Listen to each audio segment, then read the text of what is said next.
Hello everybody, this is Aaron. Just going to do a quick update on the greenhouse with all the seedling trays in there, and kind of the last little go of what I have in my raised beds. So here we go.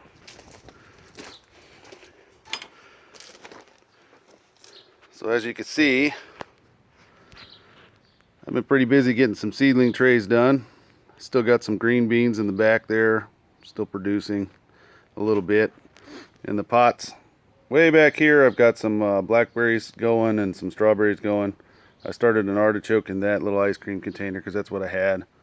But we've got kohlrabi, broccoli, cauliflower, some kale in here. And you look down, we still got green beans. Still, see, green bean. Some lettuce, kohlrabi still going. That's a cabbage.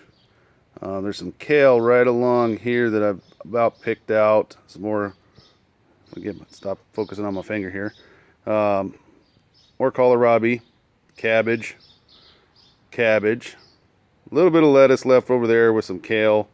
And then in here we've got, I think it's green beans and peas. And maybe I did another thing of lettuce in there. A couple more kohlrabi going through here. That's a pretty good one right there. I'll probably pick that one today. More kale, and then more lettuce. And up here we have all of my tomatoes. Brandywine, black Krim, old German, Giant of the Garden or something like that. Then we've got Abe Lincoln, two different type of ox hearts, and then this new one that I haven't tried yet called Daniels. It's supposed to be pretty big. And then back here you can see I got some more peas coming up right there. It's pretty early in the morning. I think it's just after 9 or something, and it's about 50 degrees in here still. The humidity meter thing's broke, so don't worry about that. But yesterday it was 92 in here in February, so that's kind of ridiculous. But I'll end up opening one of these as it gets hot like that. I got this little block right here. Take this out, open it up. Then some heat can come out, humidity can come out, help keep everything nice and mold free. But that's the old greenhouse. Now we'll go through the rest of the yard, which is a mess because I'm redesigning it again. Here we got some potato buckets. I'll try to keep my shadow out of the way here. I've got red Norman, white Superior or Supreme, something like that. And then these two are Yukon Golds. And I've got more Yukon Gold and another red one. I can't remember what that one was. My arugula is going bananas. Getting ready to go to seed though. Radishes, more radishes. This volunteer tomato. To me it kind of looks like a big boy or a better boy, but not sure. It was volunteer. Last of the two turnips. Last of the beets. They're almost ready.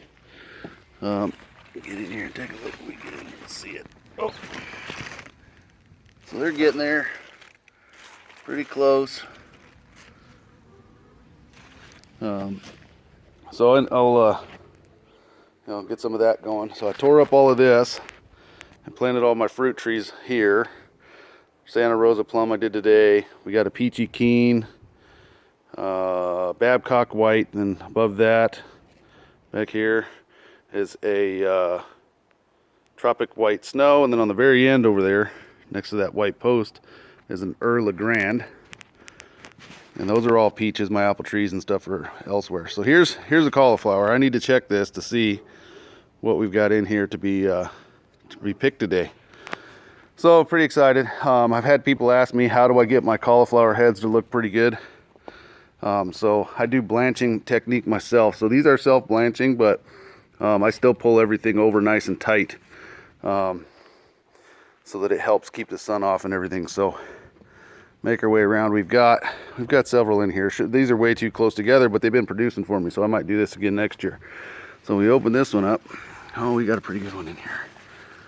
Let's see. Oh, there it is, right there. So that's probably, I don't know, 4 inches, 5 inches across. Something like that. Pretty good cauliflower. I'll end up getting that one out of here today. And these ones here aren't doing much. We got another one right here. Let's see. Oh yeah, well, that one's a little smaller, maybe 3.5 inches apart, 3 inches apart, or across. I mean, I'm sorry. So that one looks pretty good. We got another one in here somewhere. Oh, there it is. Oh, it's way back in there because I got this hog panel as a trellis on there. That one's a giant. That one's probably 5 or 6 inches across there. That one's really big. Yep, it's gonna be a good day today. And then now this one's still wrapped up. It hasn't unwrapped on me, so let's see. Let's see if we can get down in here. Oh, there we go. Looks pretty good.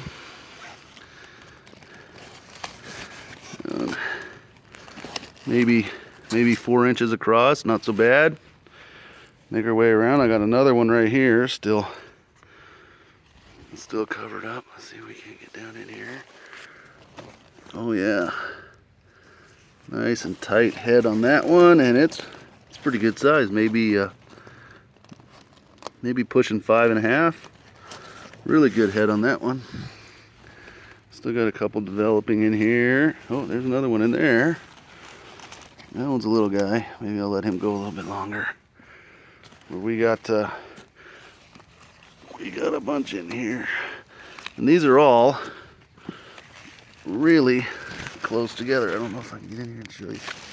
So we've got this plant right here. About 6 inches away is that. Well, maybe that's 8 inches away there. Same thing there and there. And they're really close together, but they, pardon my shadow there, but they are really doing really well, as you can see, putting on really nice heads. So I may try this. I'd consider it high density because you're supposed to put them like 18 inches apart and like 24 inches on rows or something like that, but these are clearly not. They are, you know, I already harvested this one here, so they're, I don't know, that's maybe 8 inches and 8 inches or 10 by 10 maybe in squares, and it's just in a grid pattern all the way through that whole bed there. So really close together, but they're doing great.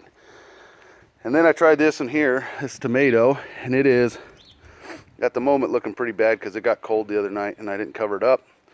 But so you got some little frost damage, and then you got this new growth here. Looks wonderful. But it's a yellow pear tomato. So you can see it's starting to take on a little, try not to break this here. Starting to kind of take on the pear shape. Kind of hard to get to that one, but there you go. And then in this bed also, I have Swiss chard. Lots of it. And it, see if I can get this camera to refocus here. It was just cut last week, so about 5 days ago, and we're already back up to, you know, leaves that are this tall, so they're doing pretty good.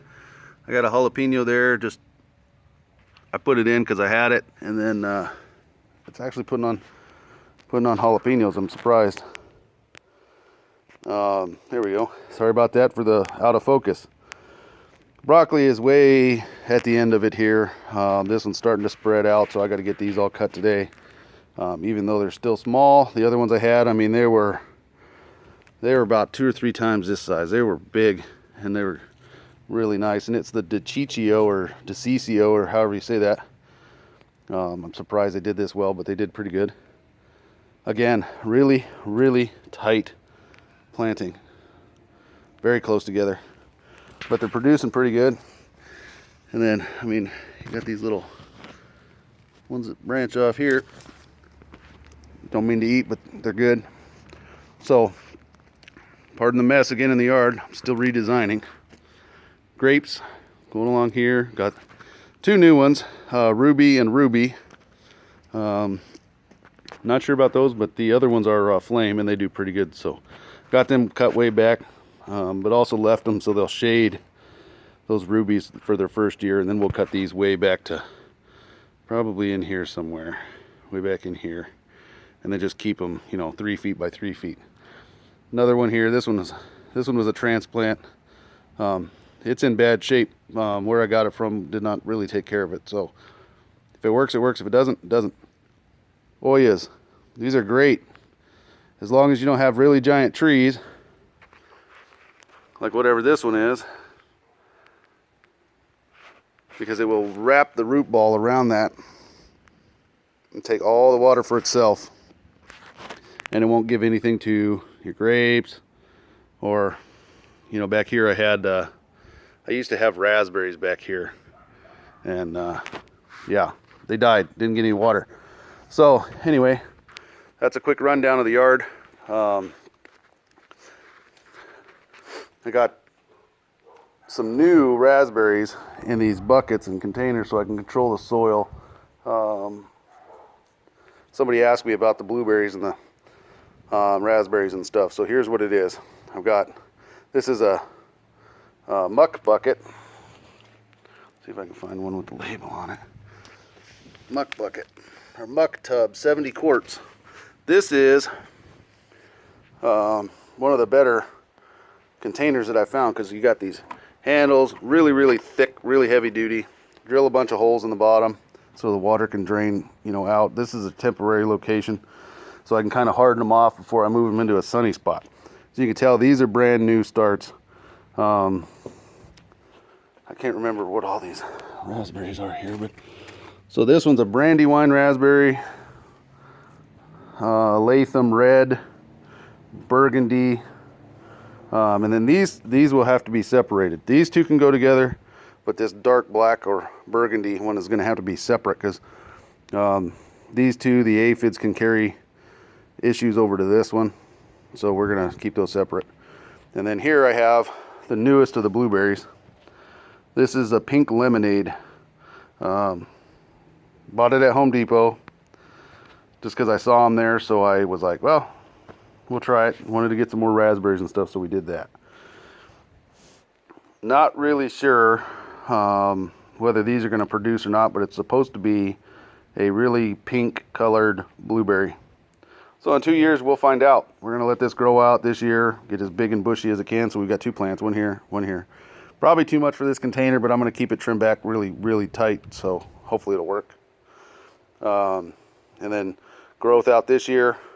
Next year's wood will fruit, you know, with blossoms, and then actually put fruit on. So we'll find out next year if it works. So that's the little quick rundown of the yard here with the greenhouse and all the potatoes and everything as an experiment for those. But I got to get out here and pick all this cauliflower right here that we just looked at. So have a good one, everybody. We'll see you later.